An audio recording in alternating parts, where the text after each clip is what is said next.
ফিলিস্তিনের গাজা উপত্যকার উত্তরাঞ্চলে অবস্থিত গাজা সিটি দখলে নেওয়ার জন্য ইসরায়েলের প্রধানমন্ত্রী বেনিয়ামিন নেতানিয়াহুর প্রস্তাব অনুমোদন করেছে দেশটির নিরাপত্তা মন্ত্রিসভা। অ্যাক্সিওসের প্রতিবেদনে সাংবাদিক বারাক রাবিদ প্রধানমন্ত্রী নেতানিয়াহুর কার্যালয়ের উদ্ধৃতি দিয়ে লিখেছেন, রাজনৈতিক নিরাপত্তা মন্ত্রিসভা হামাসকে পরাজিত করার প্রধানমন্ত্রীর প্রস্তাব অনুমোদন করেছে।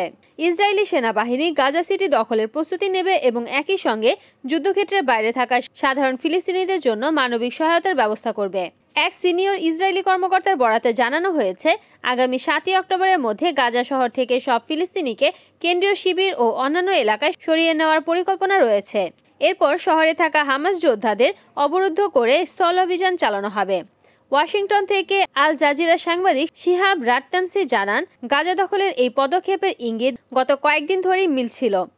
মার্কিন প্রেসিডেন্ট ডোনাল্ড ট্রাম্পও নেতানিয়াহুর পরিকল্পনাকে কার্যত সবুজ সংকেত দিয়েছেন।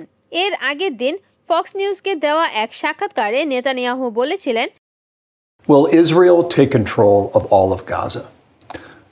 We intend to, in order to assure our security, remove Hamas there, enable the population to be free of Gaza, and to pass it to civilian governance. That is not Hamas. Israel পুরো গাজা নিয়ন্ত্রণ নিতে চায়, তবে তারা সেখানে সরকার গঠন করতে চায় না, বরং নিরাপত্তা বেষ্টনী গড়ে তুলে তা কোনো তৃতীয় পক্ষের হাতে তুলে দিতে চায়।